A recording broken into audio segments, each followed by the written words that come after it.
ಆತ್ಮೀಯರೇ ನಮಸ್ಕಾರ. ಕನ್ನಡ ರಾಜ್ಯೋತ್ಸವದ ಸಂದರ್ಭದಲ್ಲಿ ನಾಡಿನ ಹಲವಾರು ಚಿಂತಕರು, ವಿದ್ವಾಂಸರು, ಸಾಹಿತಿಗಳು, ಬರಹಗಾರರನ್ನು ಪರಿಚಯಿಸುವಂಥ ಒಂದು ಕೆಲಸವನ್ನು ಮಾಡ್ತಾ ಇದ್ದೇನೆ.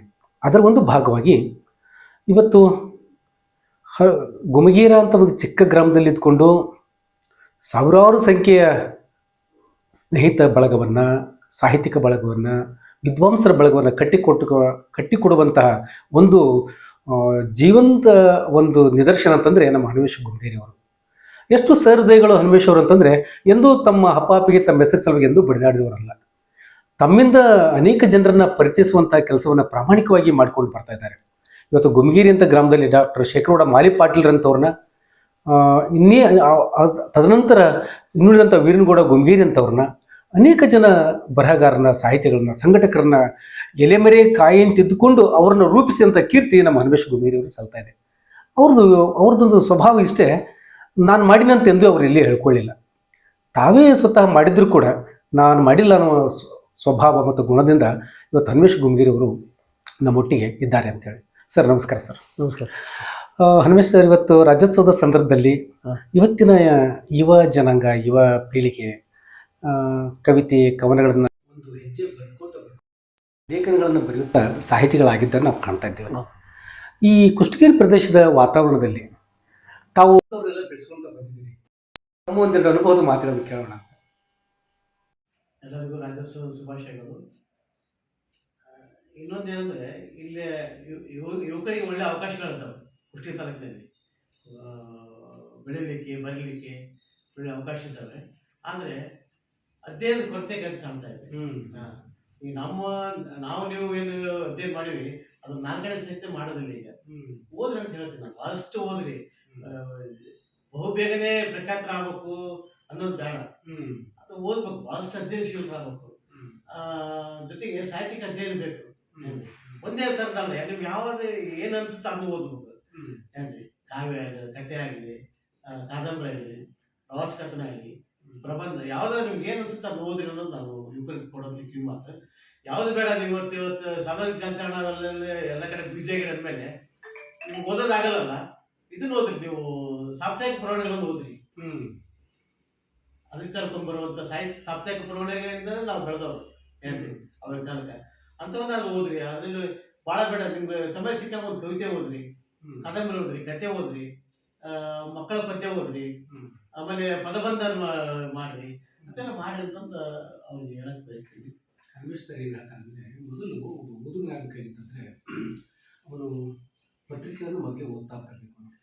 ರಾಜ್ಯ ಮಟ್ಟದ ಅನೇಕ ದೈನಂದಿನ ದಿನಪತ್ರಿಕೆಗಳಲ್ಲಿ ಬರ್ತಕ್ಕಂಥ, ವಾರದಲ್ಲಿ ಬರ್ತಕ್ಕಂಥ ಸಾಪ್ತಾಹಿಕ ಪುರವಣಿಗಳನ್ನು ಮೊದಲು ಮಾಡಿಕೊಂಡು ಅದರಲ್ಲಿ ಬರ್ತಕ್ಕಂಥ ಲೇಖನಗಳನ್ನು, ಅಲ್ಲಿ ಬರ್ತಕ್ಕಂಥ ಪ್ರವಾಸ ಸಾಹಿತ್ಯವನ್ನು, ಕವಿತೆಗಳನ್ನು, ಕವನಗಳನ್ನು ಓದಬೇಕು ಅಂತ. ಅಂದರೆ ಅವರು ಅಪ್ಡೇಟ್ ಆಗಬೇಕು ಅನ್ನೋ ಮಾತನ್ನು ಹೇಳ್ತಾರೆ.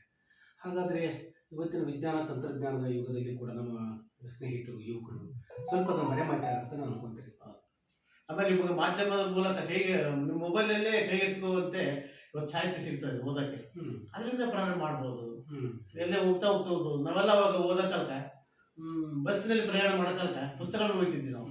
ದೂರ ಪ್ರಯಾಣ ಮಾಡಿದ್ರೆ ನಮ್ಮ ಹತ್ರ ಮಾಸಿಕೆಗಳು, ಸಾಪ್ತಾಹಿಕಗಳು ಇರ್ತಿದ್ವು. ಅವು ತೆಗೆದು ಅವಾಗ ಓದ್ತಾ ಇದ್ವಿ. ಈಗ ಓದುವ ಕೊರತೆ ಭಾಳ ಇದೆ.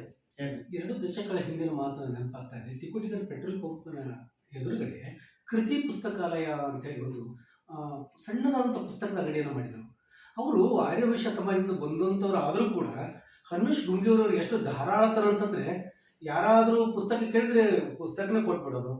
ಎಷ್ಟು ಪತ್ರಿಕೆಗಳನ್ನು ಹಾಕಿಸ್ಕೊಂಡು ತಮ್ಮ ಅಂಗಡಿ ಮುಂದೆ ಚೇರ್ಗಳನ್ನು ಹಾಕಿಸಿ ನಮಗೆಲ್ಲ ಸುದ್ದಿ ಮೂಲದಿಂದ ಹಿಡಿದು ರಾಯಚೂರು ವಾಣಿ ಅಂತ ಮೊದಲು ಮಾಡಿಕೊಂಡು, ಗಂಗಾವತಿಯಲ್ಲಿ ಬರ್ತಕ್ಕಂಥ ಪ್ರಜಾಪ್ರಪಂಚ ಅಂತ ಪತ್ರಿಕೆ ಇಟ್ಕೊಂಡು ರಾಜ್ಯ ಮಟ್ಟದ ಪತ್ರಿಕೆಗಳನ್ನು ಓದಲಿಕ್ಕೆ ಕೊಡ್ತಾ ಇದ್ರು. ಅದ್ರದ್ದು ಅನುಭವಗಳಿಂದ ಯಾರು ಮಾತನ್ನು ಹೇಳಿ. ಆ ದಿನಗಳಲ್ಲಿ ಭಾಳಷ್ಟು ಜನ ಲೇಖಕರಾಗಿ ರೂಪುಗೊಂಡಂತ ನನಗೆ ಹೆಮ್ಮೆ ಇದೆ. ಏನ್ರಿ, ಪತ್ರಿಕೆ ಓದೋ ಹವ್ಯಾಸ ಭಾಳ ಜನರಿಗಿತ್ತು. ಪತ್ರಿಕೆ ಸಿಗ್ತಿದ್ದಿಲ್ಲ. ನಮ್ಮ ಅಂಗಡಿಯಲ್ಲಿ ಸಣ್ಣದಾಗಿ ನಾವು ಸ್ವಲ್ಪ ಓದೋಕ್ಕೆ ಅವಕಾಶ ಮಾಡ್ಕೊಂಡಿರ್ತೀವಿ. ನಮ್ಮೆಲ್ಲ ನಟರಾಜ್ ಅಂತ ಆಸಕ್ತರು ಭಾಳ ಜನ ಬರ್ತಿದ್ರು. ಮತ್ತೆ ಕೆಲವು ಮಂದಿ ಲೇಖಕರಾಗಿ ರಾಜ್ಯ ಮಟ್ಟದಲ್ಲಿ ಗುರುತಿಸ್ಕೊಂಡಿದ್ದಾರೆ. ಆಮೇಲೆ ಪತ್ರಿಕಾ ವರದಿಗಾರರಾಗಿ ರಾಜ್ಯ ಮಟ್ಟದಲ್ಲಿ ಗುರುತಿಸ್ಕೊಂಡವ್ರು ಇದ್ದಾರೆ. ನಮ್ಮಲ್ಲಿ ಒಂದು ಹೆಮ್ಮೆ ಇದೆ ನಮ್ಗೆ.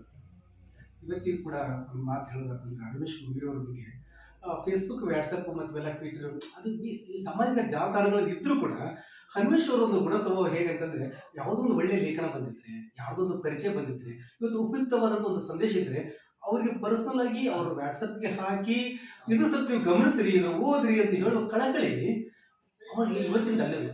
ಕಳೆದ 3 ದಶಕಗಳಿಂದಲೂ ಸಾಹಿತ್ಯದ ಪರಿಚಾರಕರಾಗಿ ಸೇವೆಯನ್ನು ಮಾಡ್ಕೊತ ಬಂದಂಥವ್ರು. ಅದ್ರ ಜೊತೆಗೆ ಅನೇಕ ಜನ ಬರಹಗಾರರನ್ನು ರೂಪಿಸಿಕೊಟ್ಟು ಅಂತೇಳಿ, ಇಲ್ಲ ನೀವು ಬರೆದ್ರೆ ಚೆನ್ನಾಗಿರ್ತೈತಿ.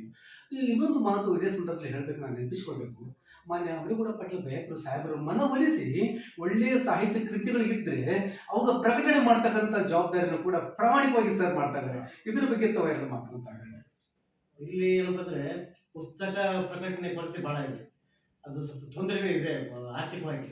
ಆ ದೃಷ್ಟಿಯಿಂದ ನಮ್ಮ ಸಾಹೇಬರೇನು ಧಾರಾಳವಾಗಿ ಅಂತಾರೆ, ಸಾಹಿತ್ಯಿಕವಾಗಿ ಅವ್ರು ಭಾಳ ಪ್ರೋತ್ಸಾಹ ಕೊಡ್ತಾರಲ್ಲ, ಆ ದಿಸೆಯಲ್ಲಿ ಸುಮಾರು 16 ಪುಸ್ತಕಗಳನ್ನು ನಾವು ಇಲ್ಲಿ ನಮ್ಮ ಸಾಹೇಬರ ನೆರವಿನಿಂದ, ಆರ್ಥಿಕ ನೆರವಿನಿಂದ ಮುದ್ರಣ ಮಾಡಿ ಲೋಕಾರ್ಪಣೆ ಮಾಡಿದ್ದೇವೆ. ಅದು ಭಾಳ ಖುಷಿ ನಮಗಿದೆ. ಅದರಿಂದ ತಾವು ಕೂಡ ಒಂದು ಜವಾಬ್ದಾರಿ ತಗೊಂಡು ಮಾಡಿದ್ದೀರಿ. ಹಾಗಾಗಿ ಹೊಸ ಲೇಖಕರ ನಾಟಕ ಮತ್ತು ಕಾವ್ಯ ಕಾದಂಬರಿ ಕೂಡ ಪ್ರಕಟ ಆಗಿವ, ಅದೊಂದು ಹೆಮ್ಮೆ ನಮಗೆಲ್ಲ ಹೇಳ್ಬೋದು. ಹನುಮೇಶ್ ಗುಡೂರಿಯವರು ಸಾಹಿತ್ಯಿಕ ಸಹೃದಯಿಗಳು ಅಂತೇಳಿ ಇವತ್ತು ಮಾಧ್ಯಮದ ಎಲ್ಲ ಸ್ನೇಹಿತರನ್ನ ಬಹಳ ಪ್ರೀತಿಯಿಂದ ಬರಮಾಡ್ಕೊಳ್ತಾರೆ.